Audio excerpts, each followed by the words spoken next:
So today I want to talk about moral development in the same kind of age range that we've been talking about, the late childhood to early adolescence.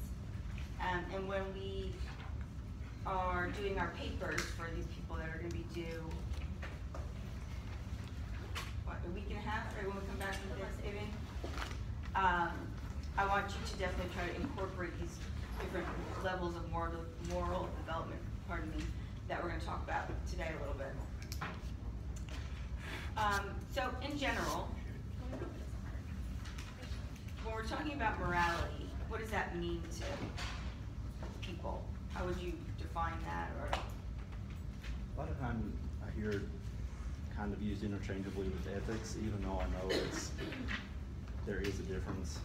Sure. And I have had classes on the difference between the two, but it's been a long time. So what do you think of when you think of ethics then? Because certainly they're doing the right thing, whether you're being seen or not. You know, whether people are looking at you or not. So yeah, doing the right thing in all situations, even if you don't get the actual credit or somebody there. Okay. What else? I just think it's a direct sense of good. Okay. It's knowing right from wrong. Right from wrong. Whereas, in my opinion, ethics is more on a communicating scale within the social nature and within business aspects, maintaining right and wrong within a certain structure. So ethics might be more. I keep thinking corporate related, but it's more. You know, it's a code. Okay. Yeah. That your comrades or your fellow associates understand and know, or should know. Whereas morals, it's almost you're born with an innate sense of good. Okay. All right. What else? What do you guys think? What's morality?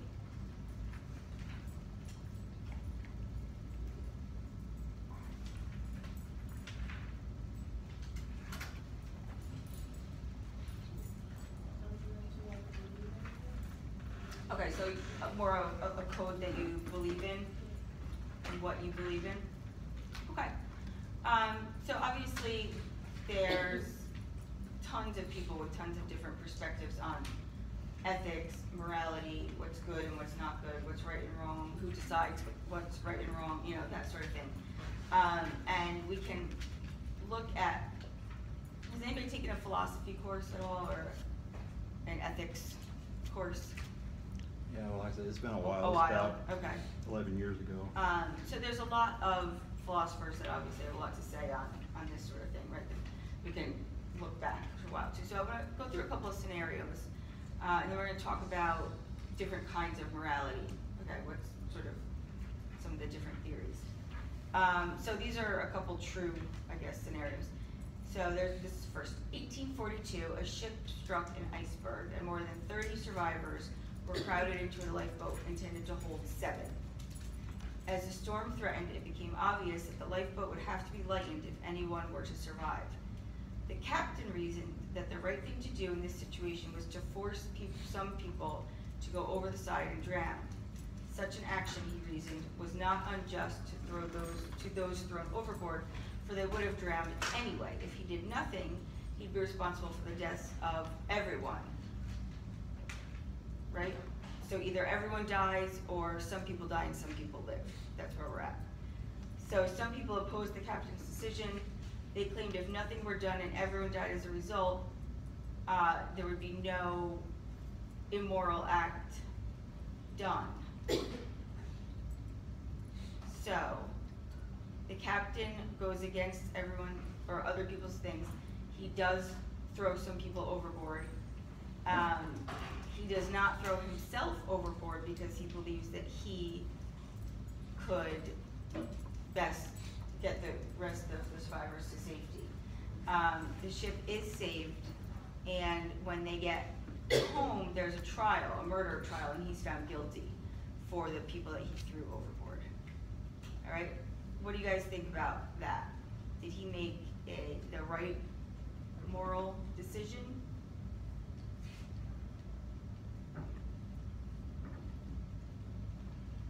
know, you look at it, it seems like a better idea than everyone dying, but I mean, who says who goes overboard and who doesn't? Sure, right?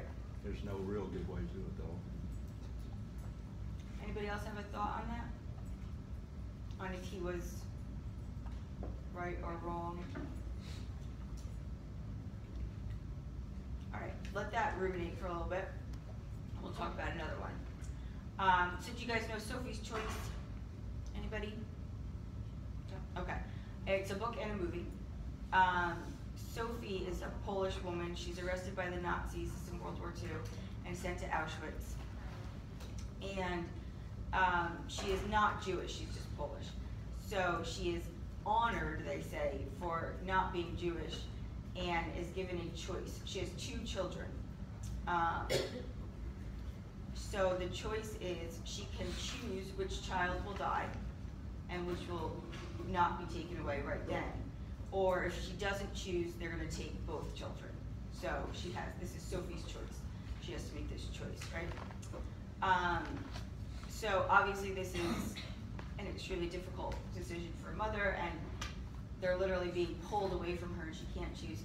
And then finally she says, take her daughter. The daughter is younger and smaller. And Sophie's thinking is that she is less likely to be able to survive anyway, so that her older, stronger son might be able to survive. So she's picking the child that she thinks has a better choice of survival rather than having both children killed. And then, unfortunately, she loses track of him and never hears, in the years in Auschwitz, and never hears from him again, never finds him again. So she doesn't actually know whatever happened to him. Okay, so another decision where she chose one life to be saved over 2 to die. Okay? So, the kind of morality that is shown in those situations is it's called utilitarianism. And utilitarianism says that the moral course of action is the one that maximizes what they say is the overall happiness by whatever means necessary. So it's doing what's right for the greater good. So kill some to save many. That's utilitarianism. So the ship's captain and Sophie in this instance would be following along that utilitarianism philosophy. So they think that the moral worth of an action, the morality of an outcome, is the only one that can weigh, and that you can only sort of figure that out after you know all the consequences. I don't think that there's a happy structure in all of that. You mentioned overall happiness. Yeah. They For call it lack of a the better overall word, happiness. Yeah, is that what the definition says? Yeah, the well-being of the group, sort of. I mean, these are situations where these people have, I guess with morality comes conscience. Right. And it will forever be haunted by your conscience. Yeah. For instance, the case of the mother in Sophie's Choice. I mean, sure she's picking the lesser of the 2 evils, but she'll forever be haunted. She kills herself, yeah. But that's right, she does. Yeah. I forgot that. Yeah. Vaguely remember the She movie. is very haunted, yes. And for me, there is no moral. It's almost like the point is moot, because you mentioned it's overall happiness, and there's no structure of Well, happiness. it's like the in greater this. good of the group. But That's in that essence, there is no greater good. There is no group. It's amongst a mother and her child. It's not necessarily a group sense, but I understand the whole aspect of her not choosing that kind of life for her daughter, and death would be a better scenario. I almost wonder what happened, what took place for her to think that this situation would not come about, for her to get pregnant in the first place with one, not necessarily, let alone 2 kids. Weird, but I don't know. That situation in itself, I don't think that it's an issue of morality. Now the boat, I think that there's a situation where you could have done a lot of other things prior to just throwing them over. I mean, they're all buoyant. Granted, there could be sharks in the water and whatnot, but they could have hung on to the raft on the outside and still made it. I mean, there are alternatives there. Liquor, they could have dosed up on liquor and kept some sort of insulated warmth. What? parents just wouldn't have thought of that. Oh, well, I mean, that's what I would have done. I don't know, there are options there.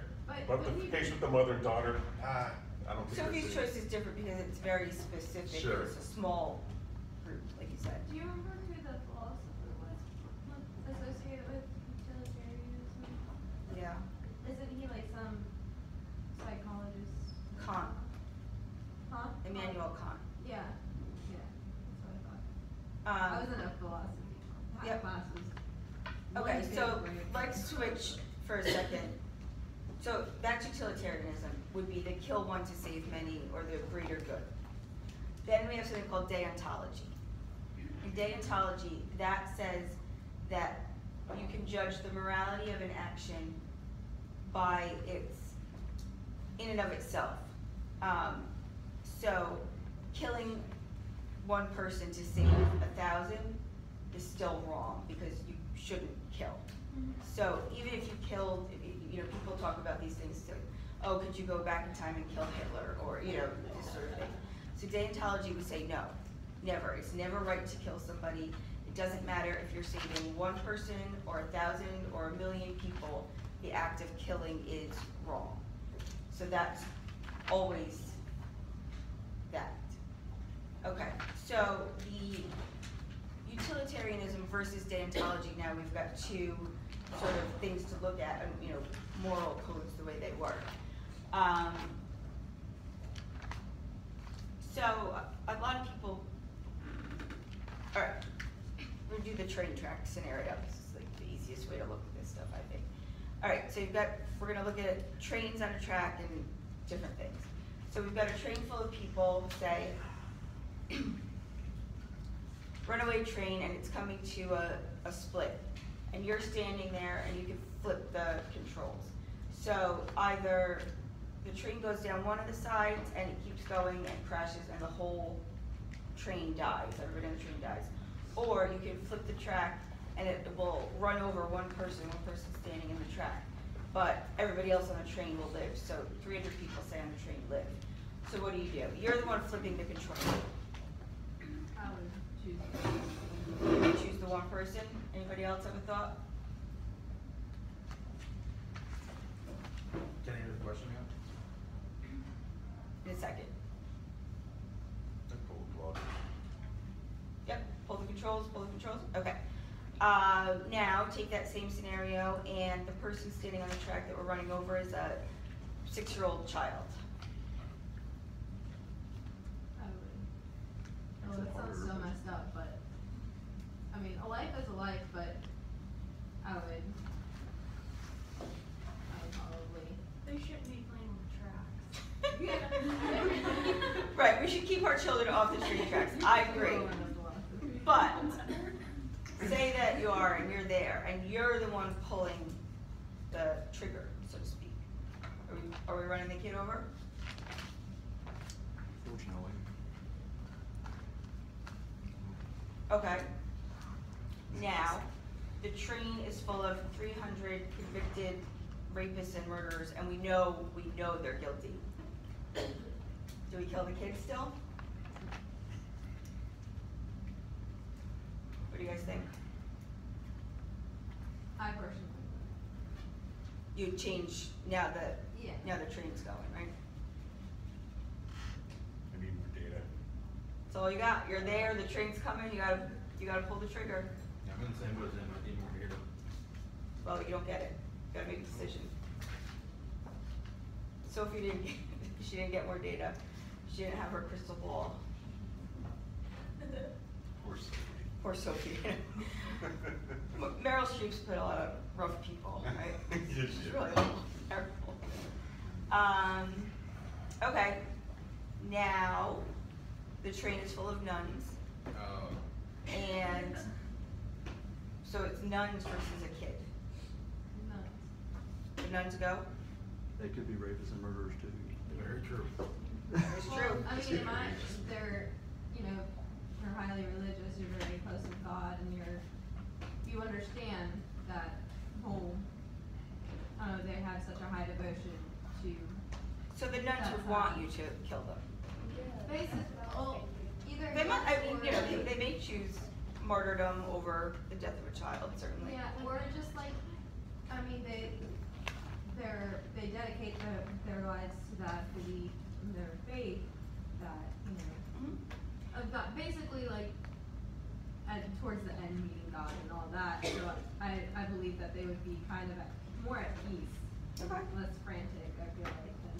And then, I mean, we have to consider the possibility that this 6-year-old child that we picked could grow up to be Ted Bundy, right? I have no idea. But we don't know those things early on. Did you guys watch the Batman, where there's the 2 boats? Oh, Batman Dark Knight? Yeah, okay. Have you guys seen that one? Where they have to decide what, they each have the power to blow up the other boat?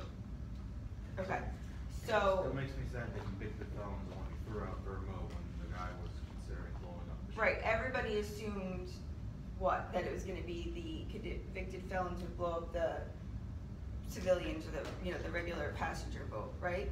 But it turns out the other way, that they're the ones that make the decision not to, right, as the people in the passenger boat make the decision to go ahead and blow up all the felons.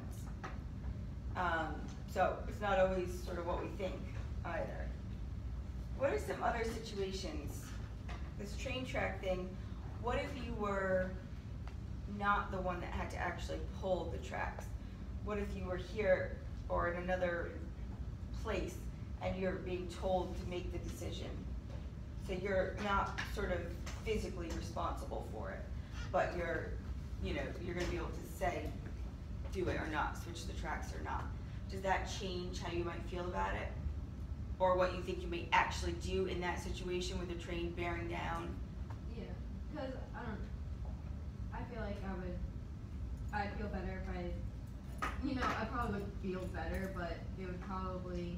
Hurt you a lot less if you weren't there to watch the person when the tracks died. No, it would probably leave that open, like, is what they're telling me. That I would have some doubt, like, that there was some type of misinformation, or there might be that one person that's, you know, good on the train or something, you know what I'm saying? Like, Sure. Like, I'm not there to verify all the information that is given to me. I think the problem, not the problem, but the idea of utilitarianism is that we always have to take that risk. So is what you're deciding to do saving the greater good? You know, are we killing one to save many? And was that the right thing to do, and did that actually work? So the advantage to following that deontological approach is that you'll always know that you didn't kill someone, or that this person wasn't killed, you know, on your behest. But the other problem is, okay, you guys remember Sandy Hook, right? The school shooting, 24 children were killed.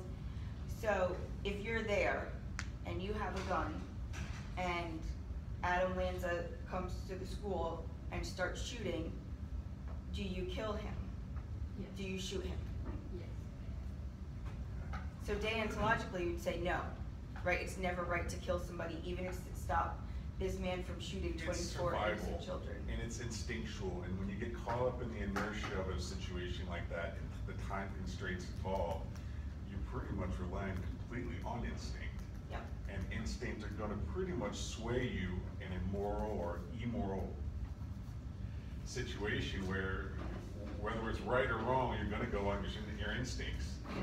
It's a given. It's You don't your have any moral- conscious, like, I mean, you don't have- thought yeah. process. I feel like you run solely off of like adrenaline. Pretty much.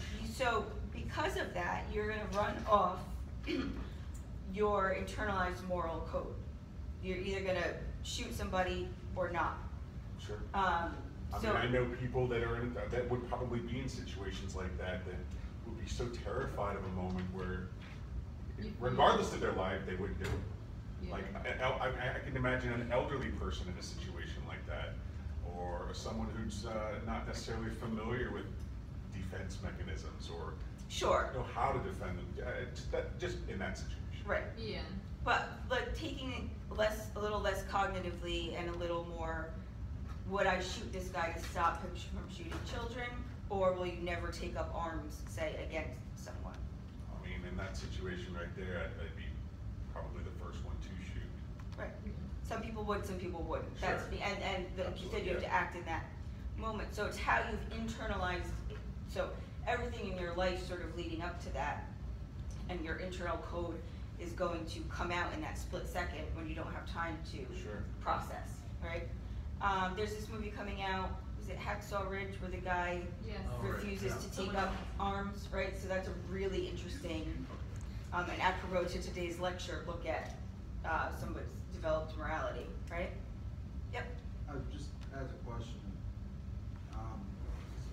in those situations, do you think people react more to, you think they really think it through, or is it just split second, I Split can second. do this? Absolutely. Sorry. Is it Most of us, I think, don't have the wherewithal. Now, somebody who has possibly trained for these situations, maybe been in the military or been Diffuser first? in law enforcement, somebody who's trained more to think quickly and handle those situations may have a little better cognitive Sure. advantage, right, than us. Help me out with a point here, maybe Yep. Pete can help me. Is there military code amongst all countries where medical staff is kind of like Awfulness? off? Yeah, is that true? I don't know. Other countries, I really couldn't help you. Well, how about our country? Is it, I mean, do we, even though medical staff's out there, do we fire around them? Do you see what I'm saying? Because I always see that, like in V-Day, I always saw medics. Yeah, They're out there Yeah. amongst all that fire, and I'm like, what, do they have like free reign? No, I don't get it. didn't we just recently bomb a Doctors Without Borders hospital clinic? I thought that was an accidental situation. I did, I thought that I that's think how that they we thought that want the there public were to know. people there that I don't they know. were Yeah, I just- willing to risk it. Probably just killed a good chunk of doctors. I mean, you don't accidentally drop a bomb on Well, I didn't know if that was a bad choice of words, but I heard that Yeah. They messed got up. Yeah. something like that. They tried to paint around it. That's Yeah. all the data I had. I think they took a risk there to, you know, Utilitarian. That's a. yeah, I think that was a utilitarian, exactly. The lives of a few outweigh the lives of many. They thought that the people they were getting with that bombing would outweigh, but really all we did is Doctors Without Borders. Yeah, there's another film I just watched. It was a piece of shit, but Oh. it had a story just like that, where a little girl was selling bread in a foreign country, and the home or the base where they were trying to get these suicide bombers was right behind it. So they wouldn't attack the building because of this little girl selling bread there, because of the moral issue behind it, that they'd have to deal with the populace of that area, the government with that area, if they bombed Yeah. this house behind them, even though they knew that that's where the suicide bombers were, and they were gonna kill thousands, however many. Well, she was gonna die anyway, right? But it was based on a true story. I'm like, well, this is pretty much the same thing we're talking about. Pretty much sucks, right? Did they end up dropping the? They ended up doing everything in their power to send moles in there to try and sway the girl to get out, try to buy all her bread so that she would go. It didn't work out in the They end. would just snatch that girl right up and. They went Oh my up. gosh. It's heavily guarded though. That was the problem. It was a Right. heavily guarded situation, and Oh, they, well, risk kidnapping. That's what I would do. well, Risk the again, those kidnapping. plants were undercover, and they had to do everything in their power Yeah. to keep their lives. Yeah. They wanted to keep their lives too, Legalism. so Yeah, right there. it was a weird situation. And we have to, I mean, you guys all know this, but it's much easier for us to sit here and say, I do this, I do that, Yeah. you should do this, than when you're in the situation, Sure. kudos, right?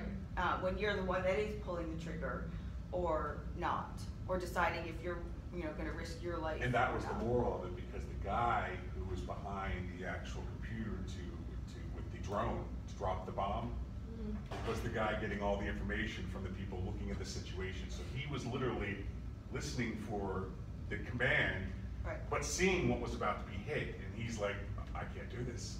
There's a little girl there, I can't do this. So she's like saying, the commander's saying, drop that bomb. Drop that bomb. And he's like, no, Oh, no, yeah. there's gotta be something else to do here.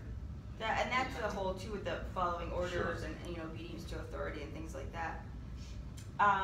Okay, so the actual definition of morality, which we sort of skirted around now, is, and we'll see if you agree with this, it's the ability to take the perspective of or empathize with others and distinguish right from wrong.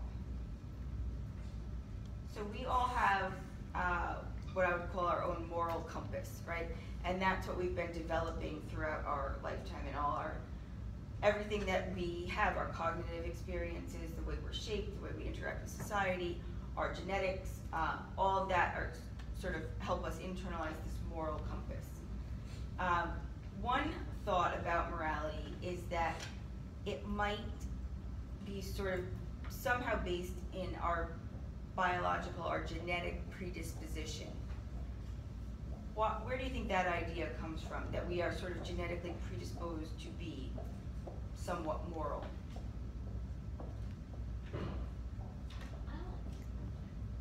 I don't know. I don't know one of the philosophers. Hmm? I don't know like one of the philosophers' ideas, I forget if it's. Well, why would people think that morality had some sort of genetic base?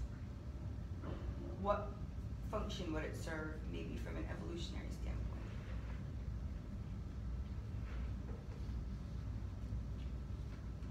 I mean, I guess your brain is starting to grow larger, and you're getting a larger,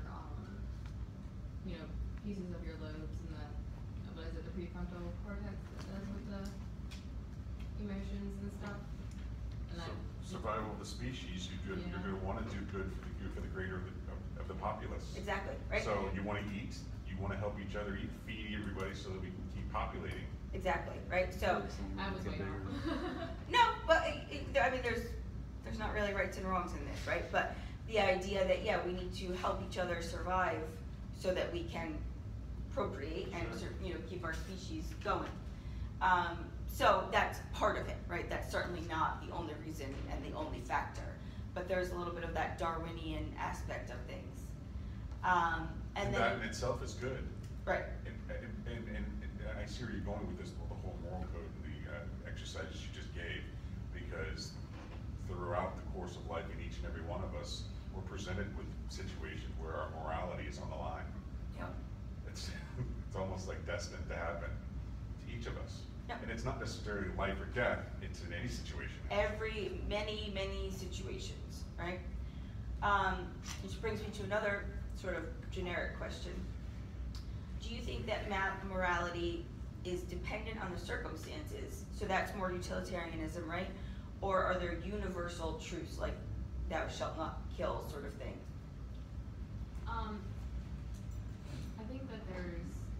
I think there is kind of like a universal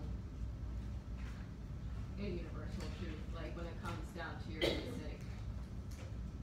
like your basics. Okay, what do you guys, I think everyone in this room, well, that's a good question. Does everyone in this room have some similar base, can we all agree on these universal truths, or do we all have our own set of basics or not?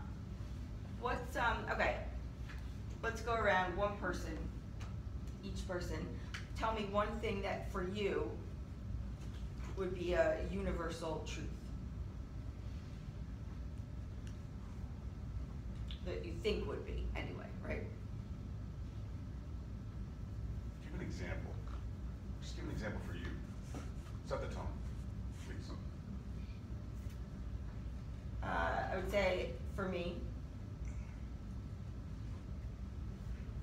it would be never right to cause pain to someone else if I didn't have to, if it could be prevented.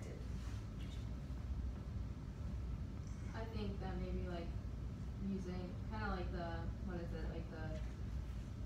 golden rule or whatever it's called, where you don't use someone as a means to an end. That would kind of be my Yours? yeah. Okay. You don't use You don't use people. yeah. As a means to an end. Can you have universal truths and not necessarily live by them, or Yes, not for necessarily sure. hone up to them? Yep. That makes you sound like Means you're trying. I guess mine would be universal truth would be to speak truth. Okay. For you. Yes. That's a good one. All right, what do you guys got? I feel like it would be like Okay, so similar to genes, right? I mean, like, true to oneself. So thine own self be true. Violence isn't always the answer.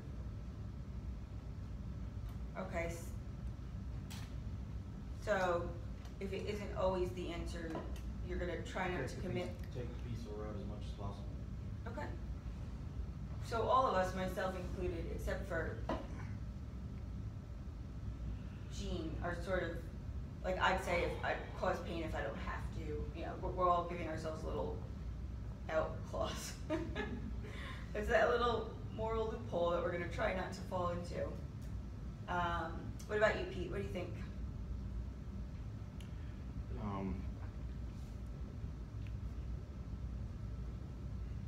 Take care of others in order to take care of yourself.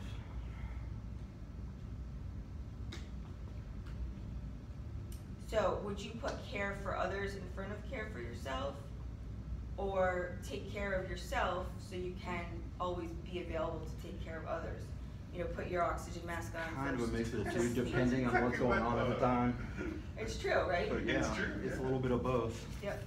It kinda, it's one of those, keeps going back and forth, kinda feeds off one another. And you have children, I think we've talked before about you taking care of yourself for your children, right? Because I'm no Doing- good to them if I don't do what I need to do for myself. Exactly, and you've talked about that in terms of society too, like taking steps and actions and making the world sort of better for them, if you can. That's a good one, to try to make the world better, if you can. What about you, Marissa? Do you have a universal truth?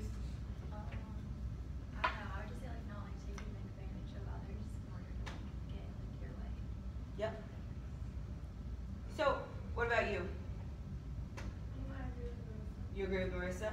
What about you, Emily? I'm more agree with Pete, like you have to take care of yourself or take care of others, but then you have to take care of others to take care of yourself as well. You Okay. have a balance of both. So, all in all, we sound fairly well intentioned as a group, and I would think that depending on the day, I could make the case that society as a whole wants to be good, or some days I could make the case that society as a whole is falling apart and just, you know. Reminded me of a quote, like,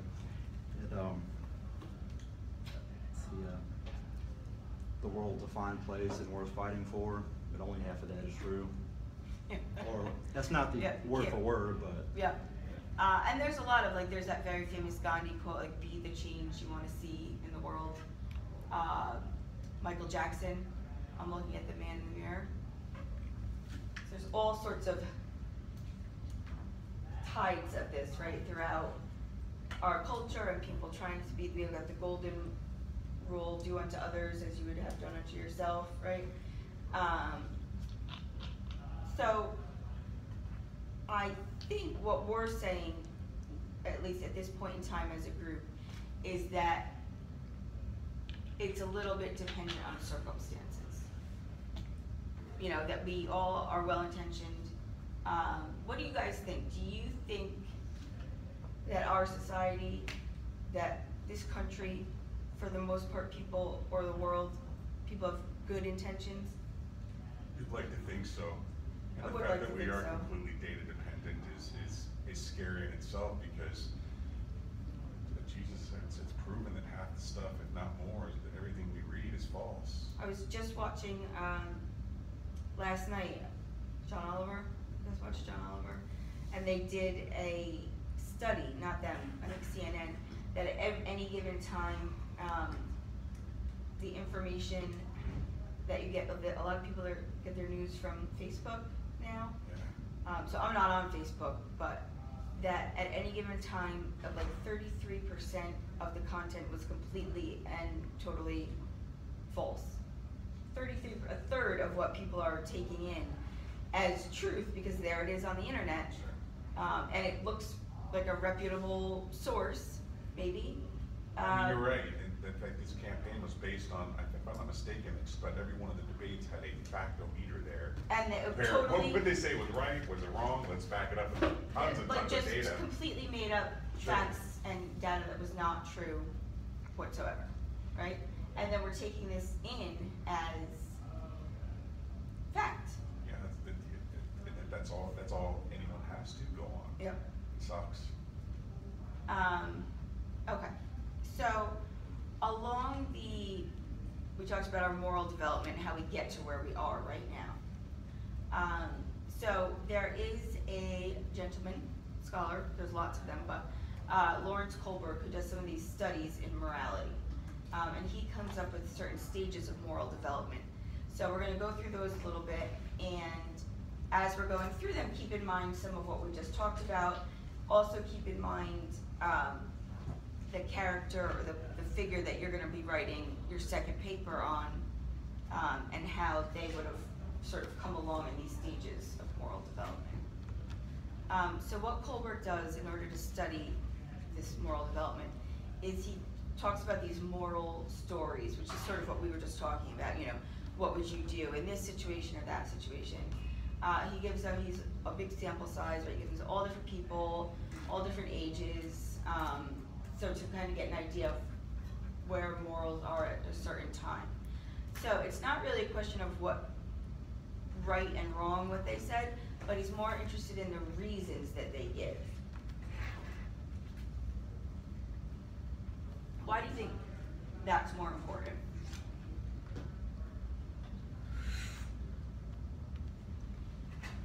Kind of shows like the thought process behind the cognitive levels that they're at. Right. It's their interpretation of data.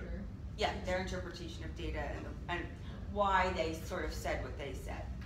All right, so he has 3 big levels, and then there's 2 sort of sub-stages, right? So we'll go through these. So the pre-conventional level, this is the first of the 3 big levels. Pre-conventional morality is stages 1 and 2, and that's birth to adolescence. So that's sort of where we're at with our people right now, right? So during this time period, moral judgment is more self-centered. So what do children understand, birth to adolescence? How do children during that age range quantify right versus wrong? They're kind of told, or like the parents' reactions kind of. Yeah. Rewards, punishments, am I gonna get in trouble for this? Or is mommy gonna tell me I did a good job? You know, do I get a gold star at school, right? So their morality, their idea of what's right and wrong is really based on reactions from others. So stage 1 of this, the earliest, would be the punishment or obedience, right? So either it's obedience to authority, mommy said this, and daddy said this, or avoidance of punishment. They don't necessarily understand somebody else's intentions. They say that a good behavior, though, is one that avoids behavior associated with punishment. So what's something simple a child can do that they would judge as good? Smile. Yeah, smile. Be polite, right? Say thank you, right? A little older, they shared, they did their homework on time, you know, things like that. I got a gold star, I got an A, I cleaned my room, and daddy said I, you know, did a good job. So what's good or bad to them is avoiding punishment or getting rewarded, right? As they get a little older, a little more towards adolescence, we can go into the stage 2, and that's the instrumental exchange. What that says is we're starting to become aware of other people's perspectives. All right, when you're really little, you're not, you can't. You've got that egocentrism, right? So here, morality, they say, is based in reciprocity.